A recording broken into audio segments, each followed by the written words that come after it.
Bismillahirrahmanirrahim. Assalamualaikum warahmatullahi wabarakatuh. Salam dan bahagia. Sebelum kita memulai perkuliahan pada kegiatan hari ini, terlebih dahulu kita buka dengan berdoa. Berdoa disilahkan. Berdoa cukup. Baik, halo Dewantara Muda, apa kabar? Kami harap semua baik-baik saja ya. Bertemu lagi dengan kami, Ana Fitratunisa, pada mata kuliah kepramukaan. Hari ini kita baru masuk ke pertemuan kedua dan ketiga, kita akan gabung menjadi satu.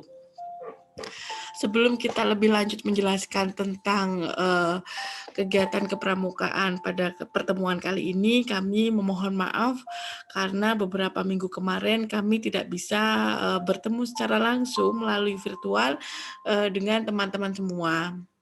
Kami sangat berharap sebetulnya bisa langsung berkomunikasi via virtual, namun dikarenakan masih banyaknya tugas yang harus kita lakukan khususnya pada hari Sabtu, sehingga keinginan itu belum juga terwujud, termasuk untuk pertemuan Sabtu hari ini, saya belum bisa mendampingi teman-teman secara virtual karena ada tugas dari Prodi dalam kegiatan seminar nasional. Sehingga kami mohon maaf baru bisa bertemu dengan kalian melalui video YouTube ini.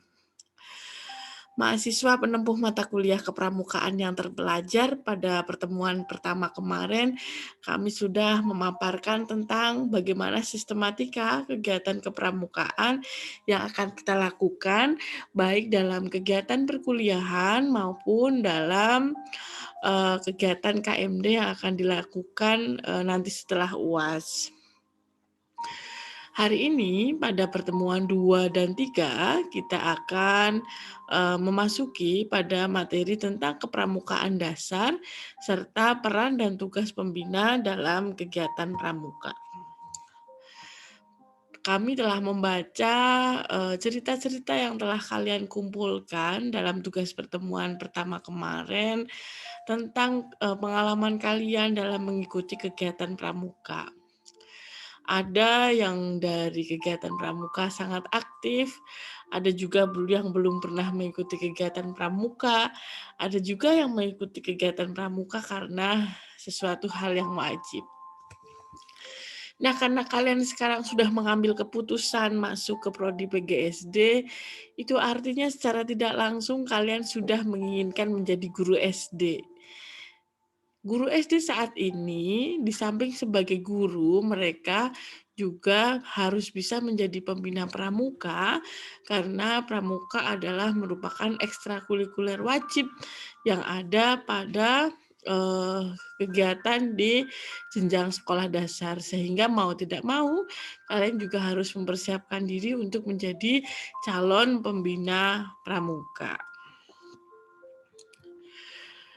Pada kegiatan pembahasan tentang kepramukaan dasar ini, beberapa hal yang akan kita pelajari yaitu tentang undang-undang atau dasar yang mengatur tentang gerakan pramuka itu sendiri. Segala hal yang berkaitan dengan gerakan pramuka itu diatur pada Undang-Undang Republik Indonesia Nomor 12 Tahun 2010. Yaitu terkait dengan bagaimana pelaksanaan kegiatan pramuka sampai kepada anggaran dasar dan anggaran rumah tangga gerakan pramuka itu sendiri. Fungsi dari undang-undang ini adalah Undang-Undang Nomor 12 Tahun 2010 ini dijadikan sebagai landasan hukum dalam pengambilan kebijakan tentang gerakan pramuka. Jadi saat kita akan melakukan pembinaan tentang kegiatan pramuka, itu bukan seenaknya pembina, bukan semaunya kita, tapi apa yang kita lakukan harus didasarkan pada undang-undang ini. Petunjuk pelaksanaan kegiatan, bagaimana kegiatannya, siapa anggotanya, bagaimana pelaksanaannya, itu semua juga diatur pada Undang-Undang Nomor 12 Tahun 2010 ini. Nah, seperti apa isi undang-undangnya? Mari kita kupas bersama pada pertemuan kali ini. Nanti akan kita sharekan juga file tentang Undang-Undang nomor 12 tahun 2010 ini di Sipedar agar nanti teman-teman juga bisa lebih memahami lagi tentang isi undang-undang tersebut. Nah, inilah wujud dari Undang-Undang nomor 12 tahun 2010. Di sini disebutkan bahwa Gerakan Pramuka merupakan organisasi yang dibentuk oleh pramuka untuk menyelenggarakan kegiatan kepramukaan. Pramuka adalah warga negara Indonesia yang aktif dalam pendidikan kepramukaan serta mengamalkan Satya Pramuka dan Dharma Pramuka. Sedangkan kepramukaan itu sendiri merupakan segala aspek yang berkaitan dengan kepramukaan itu sendiri. Apa saja yang harus ada pada pendidikan pramuka? Antara lain yaitu proses pembentukan kepribadian, kecakapan hidup, akhlak mulia pramuka yang dilakukan melalui penghayatan dan pengamalan nilai-nilai kepramukaan. Implementasi dari pendidikan pramuka itu diimplementasikan di sekolah-sekolah. Lah satuan kepramukaan di sekolah-sekolah itu biasa kita sebut dengan gugus depan. Kemudian siapa yang akan melakukan kegiatan pendidikan di gugus depan? Itulah para pembina-pembina pramuka. Lah pembina pramuka ini seperti yang kemarin kita jelaskan, syarat untuk menjadi pembina pramuka bahwa ia harus sudah melakukan pelatihan kepramukaan. Salah satunya yaitu dengan mengikuti kursus mahir dasar sebagai salah satu prasyarat jika kalian akan menjadi pembina. Dan nantinya yang akan melatih kalian itu harus resmi dari Pusat Pendidikan dan Pelatihan Kepramukaan. Jadi tidak semua organisasi bisa menyelenggarakan pelatihan pramuka. Bagaimana pelaksanaannya?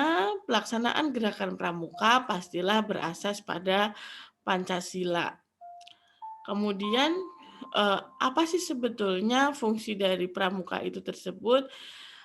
Pada undang-undang ini khususnya di pasal 3 disebutkan melanjutkan ya pasal 3 dan pasal 4 secara spesifik dijelaskan pada pasal 4. Pada pasal 4 disebutkan bahwa gerakan pramuka ini bertujuan untuk membentuk sikap pramuka agar memiliki kepribadian yang beriman, bertakwa, berakhlak mulia, berjiwa patriot, taat hukum, disiplin, menjunjung tinggi nilai-nilai luhur sampai kepada dapat melestarikan lingkungan hidup.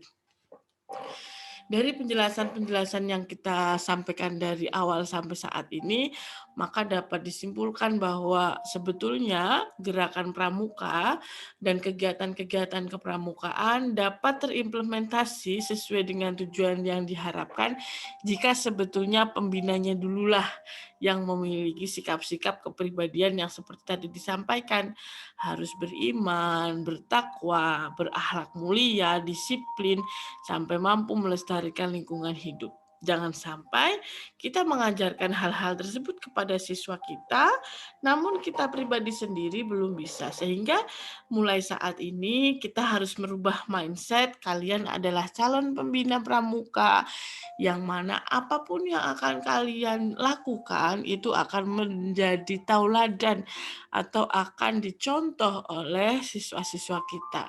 Sehingga sudah seharusnya kita melakukan perbuatan-perbuatan, melakukan segala sesuatunya pastinya yang baik-baik karena akan ditiru oleh anak didik kita. Nah, seperti apa pendidikan-pendidikan yang dilakukan di kegiatan pramuka? Pramuka itu memiliki kode kehormatan. Kode kehormatan pramuka itu sendiri merupakan janji dan komitmen dari ketentuan moral pramuka dalam pendidikan kepramukaan. Nah, kode kehormatan pramuka itu sendiri terdiri atas Satya Pramuka dan Dharma Pramuka. Tentu kalian yang sudah aktif kepramukaan pastinya sudah menghafal apa itu Satya Pramuka dan Dharma Pramuka. Satya Pramuka berbunyi, demi kehormatanku, aku berjanji akan bersungguh-sungguh menjalankan kewajibanku terhadap Tuhan Yang Maha Esa dan Negara Kesatuan Republik Indonesia, mengamalkan Pancasila, menolong sesama hidup, ikut serta membangun masyarakat, serta menepati dasa dharma. Sedangkan dasa dharma itu sendiri adalah ada 10, yaitu dasa dharma pramuka. Pramuka itu 1, takwa kepada Tuhan Yang Maha Esa, cinta alam dan kasih sayang sesama manusia, patriot yang sopan dan kesatria, patuh dan suka bermusyawarah, rela menolong dan tabah, rajin terampil dan gembira, hemat cermat dan bersahaja, disiplin, berani, dan setia, bertanggung jawab dan dapat dipercaya, dan suci dalam pikiran, perkataan, dan perbuatan. Sebagai orang yang sudah masuk dalam keanggotaan pramuka nantinya, teman-teman juga sebagai pembina harus menjaga baik-baik kode kehormatan pramuka, yaitu tadi yang sudah kita bacakan, yaitu tentang Satya dan Dharma Pramuka.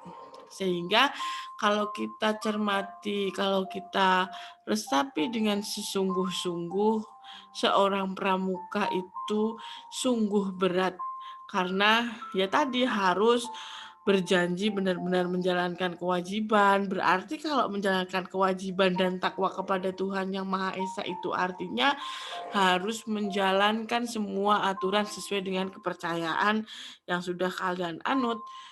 Misalkan kalau yang muslim itu juga harus selalu sholat, harus selalu taat beribadah. Kemudian yang mungkin Kristen mungkin juga harus taat ke gereja, taat beribadah, dan agama-agama lain pastinya memiliki ibadah-ibadah yang memiliki karakteristik sendiri, dan itu harus betul-betul takwa, benar-benar diimani, betul-betul dilaksanakan. Kemudian sebagai makhluk hidup juga kita harus memiliki kecintaan terhadap alam, yaitu dengan memelihara, dengan menjaga, melestarikan, serta memiliki wujud kasih sayang sesama manusia, yang mana sebetulnya kalau sampai 10 itu yang paling berat juga 10. Suci dalam pikiran, perkataan, dan perbuatan. Itu artinya sebagai seorang pramuka itu kita harus selalu melakukan kebaikan dimanapun dan kapanpun kita berada. Nah, ini sedikit cerita. Kalau KMD besok, kemarin saya cerita di pertemuan terakhir itu nanti kita ada kayak mencari jejak seperti itu ya. Itu kalau dulu pengalaman kami saat mengikuti KMD itu mencari jejaknya tidak menggunakan pakaian pramuka, tapi kita menggunakan pakaian olahraga. Kenapa alasannya? Padahal di kampus kita menggunakan pakaian pramuka, tapi saat jalan mencari jejak kenapa tidak? Alasannya adalah panitia khawatir kalau kita menggunakan pakaian pramuka, namun saat kita mencari jejak itu tingkah laku kita, tindak laku kita di jalan itu tidak mencerminkan pramuka kita.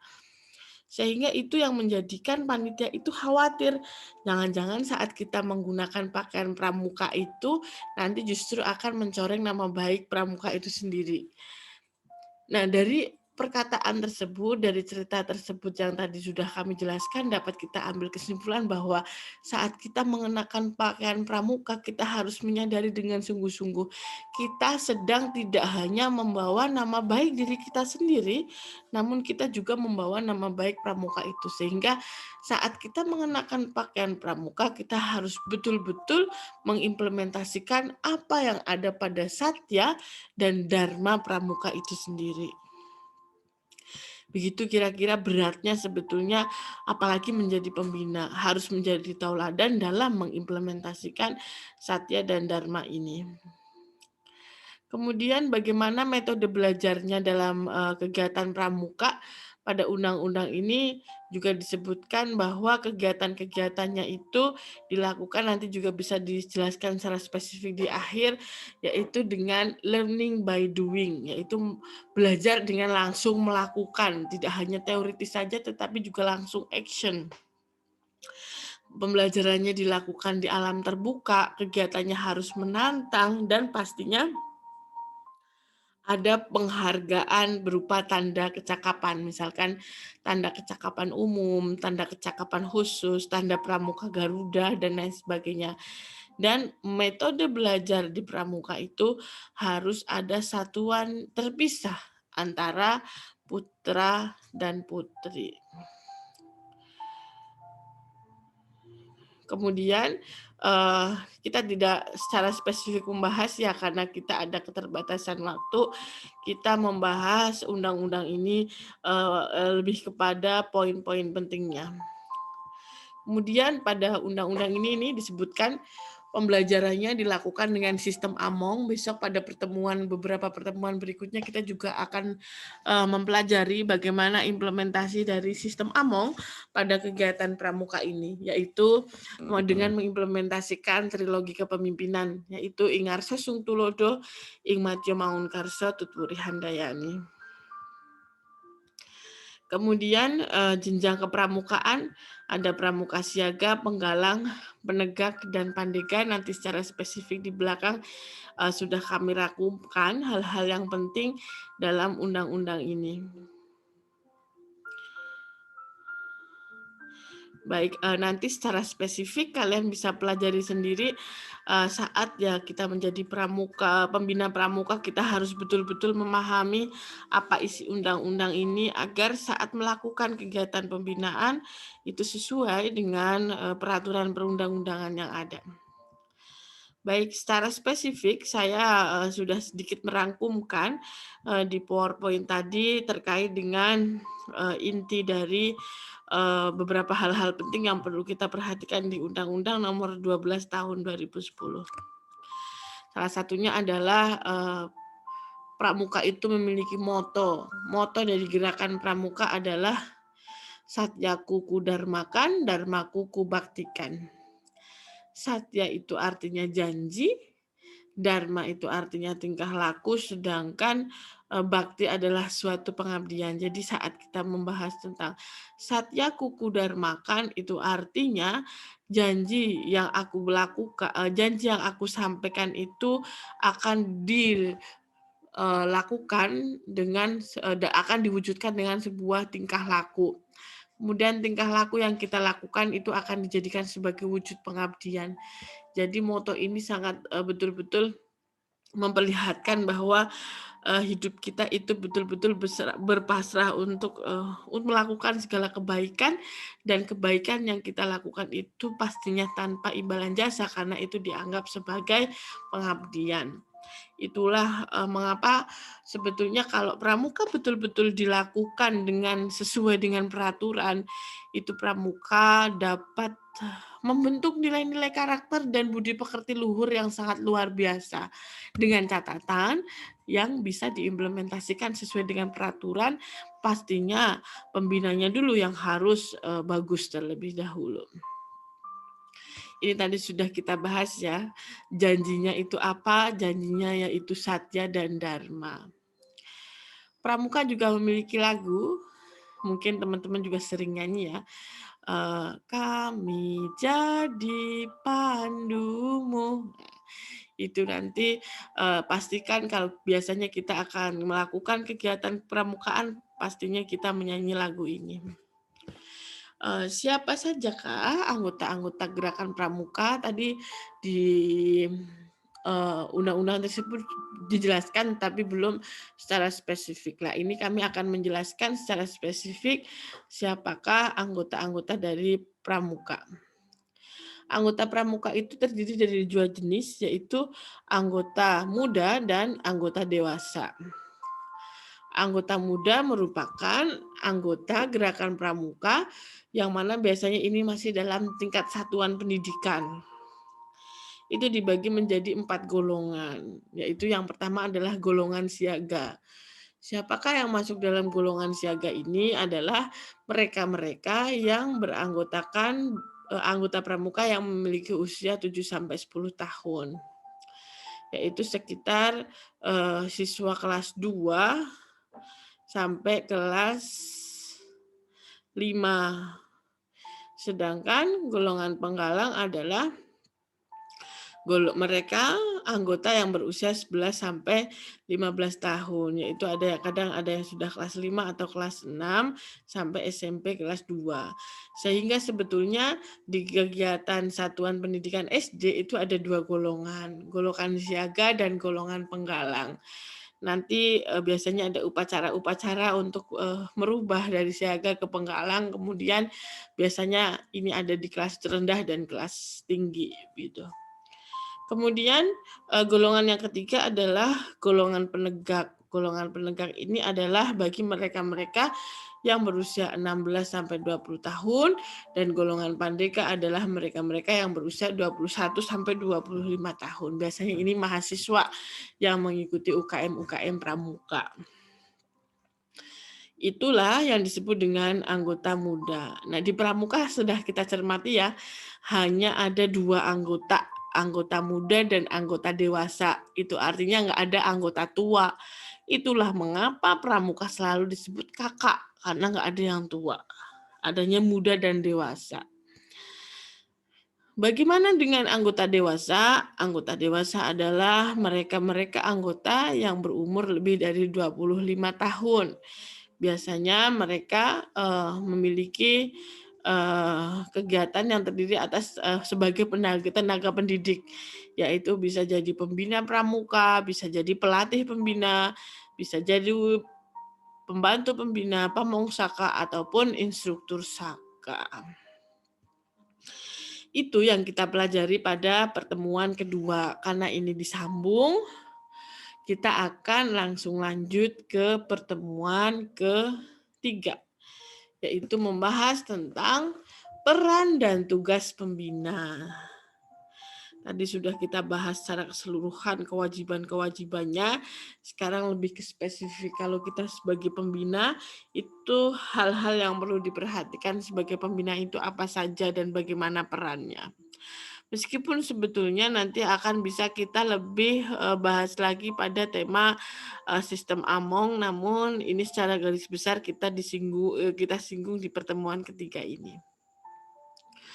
Baik, saat kita menjadi pembina, itu untuk menjadi pembina yang baik, maka kita harus terlebih dahulu mengenal, mengetahui, memahami berbagai aspek. Salah satunya yaitu harus mengetahui siapa yang dibina dan bagaimana sifat-sifat dari yang kita bina, sifat-sifat dasar dan latar kehidupannya. Misalkan yang kita bina adalah golongan siaga, umur 7 sampai 10 tahun, umur kelas 1 sampai kelas 4 misal. Maka mereka memiliki karakteristik yang manja, yang senang dipuji, tidak senang dengan kekerasan, harus lemah lembut. Maka kita harus menyesuaikan dengan karakteristik sifat-sifat dasar yang kita bina. Kalau mereka sukanya dipuji, maka sering-seringlah kita memuji. Kalau mereka sukanya bermain, maka kegiatan pramukanya dibuat dengan belajar sambil bermain. Kalau mereka suka dengan kasih sayang, maka kita harus menjadi seseorang yang menyayangi mereka. Itulah mengapa pembina pramuka di SD disebut dengan ayah dan bunda. Karena sifat-sifatnya harapannya sesuai dengan apa yang dimiliki oleh seorang ayah dan seorang bunda. Kita juga harus mengerti dan memahami jumlah orang yang dibina. Hal ini untuk memastikan nanti saat kita memfasilitasi mereka, kita butuh pembantu pembina berapa, kita butuh pendamping pembina berapa untuk memfasilitasi orang-orang yang kita bina. Jangan sampai satu sekolah pembinanya cuma satu sendirian, bisa mengakomodasi 500 orang. Ya pastinya nggak akan bisa kondusif. Nah, itu harus kita perhatikan. Nah, ini yang tadi sudah saya sampaikan. Membina pembina pramuka memerlukan perhatian. kesabaran, ketekunan, dan harus mengimplementasikan pembelajaran dengan bentuk konkret atau wujud-wujud yang nyata. Membina harus didasarkan pada sater papi, serta pembina harus menarik minat siswa. Itulah mengapa kadang pembina-pembina itu harus bisa menarik siswa, karena kalau tidak, kalau sudah galak duluan nggak ada yang mau berangkat pramuka. Maka kita harus bisa menarik minat siswa sebaik mungkin. Kemudian dalam melaksanakan tugas, kita sebagai calon pembina, kita juga harus dari sekarang sudah mempersiapkan diri memiliki sikap jujur, penuh kasih sayang, adil, kemudian memantaskan diri ya sebagai calon pembina. Tadi kalau di SD berarti sebagai janda dan bunda meskipun belum punya anak ya, tetapi kita harus memiliki rasa kasih sayang, senang anak-anak. Jangan kemudian pembina SD kok nggak suka sama anak-anak, nah itu kan juga lucu gitu ya. Kemudian seorang pembina juga harus memiliki sikap keprasahajaan, jadi dia itu bersahaja gitu ya, atau sederhana. Kemudian sanggup berkorban dan memiliki kesetiakawanan sosial. Kalau menjadi pembina itu individualis, pastinya juga nantinya tidak bisa mewujudkan tadi janji-janji yang ada di pramuka itu sendiri. Karena pramuka itu juga tujuannya adalah menjadikan tadi pembinaan karakter, maka kita juga sebagai pembina harus bisa memiliki sikap disiplin dan inisiatif. Karena banyak hal-hal di luar dugaan kita di lapangan, maka kita harus memiliki inisiatif dan memudah mengambil keputusan yang paling tepat dengan waktu yang cepat. Kemudian sebagai seorang pembina kita juga harus bertanggung jawab. Tidak hanya bertanggung jawab kepada diri sendiri, tetapi bertanggung jawab juga kepada manusia lain, kepada negara dan lingkungan alam, serta bertanggung jawab kepada Tuhan Yang Maha Esa. Sehingga kalau kalian sudah yakin akan menjadi calon guru SD, berarti itu artinya kalian juga akan menjadi seorang pembina pramuka, maka mulai dari sekarang kita sudah bisa harus mempersiapkan diri, memantaskan diri menjadi pembina yang baik. Seperti apa pembina yang baik? Itulah tadi yang sudah kita sampaikan berbagai kriterianya. Kemudian dalam pelaksanaan membina, bagaimana proses membina dalam kegiatan pramuka? Proses membina dalam kegiatan pramuka tidak sama seperti proses pembelajaran pada pembelajaran di kelas. Namun, proses pembelajaran pramuka itu lebih pembelajarannya learning by doing, seperti yang tadi saya sampaikan. Pembelajarannya harus melakukan, tidak hanya teoritis saja. Learning by teaching, belajar sambil mengajar. Jadi, gurunya tidak hanya janda dan bundanya saja, tetapi semua orang bisa menjadi sumber belajar. Learning by earning, belajar mencari penghasilan. Itu artinya di pramuka itu juga belajar bagaimana kita bisa survive, bertahan hidup dalam keadaan apapun. Kemudian kita juga harus mengajarkan earning to life, bagaimana kita bisa menghasilkan untuk hidup. Maka di pramukaan itu biasanya juga ada materi bisa masak, kemudian ada kewirausahaan, bagaimana kita bisa menghasilkan penghasilan untuk hidup, itu juga diajarkan di pramuka.